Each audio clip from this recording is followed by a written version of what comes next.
കടുത്ത വേനൽ ചൂടിൽ യൂറോപ്പ് വെന്തുരുകുകയാണ്. 50 വർഷത്തിനിടയിൽ ഉണ്ടാകുന്ന ഏറ്റവും വലിയ ചൂടാണ് ഇപ്പോൾ അനുഭവപ്പെടുന്നതെന്ന് ലോക കാലാവസ്ഥാ നിരീക്ഷകർ പറയുന്നു. ചൂടിനൊപ്പം യൂറോപ്യൻ രാജ്യങ്ങളിൽ കാട്ടുതീയും വ്യാപകമാവുകയാണ്.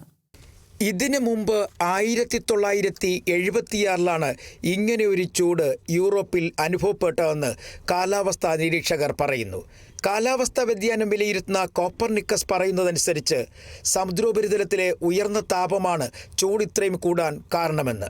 യൂറോപ്യൻ രാജ്യങ്ങളിൽ വ്യാപകമായി വരൾച്ച അനുഭവപ്പെട്ടു തുടങ്ങി. ഇത് കാട്ടുതീക്കും വഴിവെക്കുകയാണ്. ലോകാരോഗ്യ സംഘടനയുടെ കണക്കനുസരിച്ച് കഴിഞ്ഞ 4 വർഷത്തിനിടയിൽ യൂറോപ്പിൽ 2 ലക്ഷത്തിലധികം പേർ ചൂടുമൂലമുള്ള മരണത്തിന് ഇരയായി. പകൽ മാത്രമല്ല, രാത്രിയിലും ചൂടാണ്. പ്രായമായവരും രോഗബാധിതരും കുട്ടികളുമാണ് പാതിരാച്ചൂടിൽ പൊറുതിമുട്ടുന്നത്.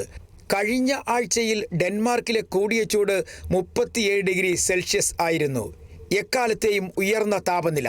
സ്വിറ്റ്സർലൻഡിൽ ചൂട് 32 ഡിഗ്രി സെൽഷ്യസ് വരെ ഉയർന്നു. താപനിലയുടെ കാര്യത്തിൽ നെതർലാൻഡും ഫ്രാൻസും സ്പെയിനും ഒന്നും പിറകിലല്ല. മെഡിറ്ററേനിയൻ മേഖലയിലാണ് ഇപ്പോൾ ചൂട് കൂടുന്നത്. സമുദ്രോപരിതലത്തിലെ ചൂട് ജൂൺ ജൂലൈ മാസങ്ങൾ ഏറുകയാണ്. കാട്ടുതീയാണ് യൂറോപ്യൻ രാജ്യങ്ങളിലെ മറ്റൊരു ഭീഷണി. ഉഷ്ണതരംഗം യൂറോപ്പിൽ പിടിമുറുക്കാൻ തുടങ്ങിയതോടെ അന്തരീക്ഷം തണുപ്പിക്കാൻ കൃത്രിമ മാർഗങ്ങളും അവലംബിച്ചു തുടങ്ങി. News desk, Kerala Vision news.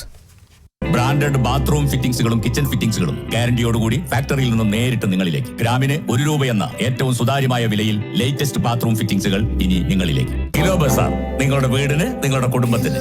For your home, for your family.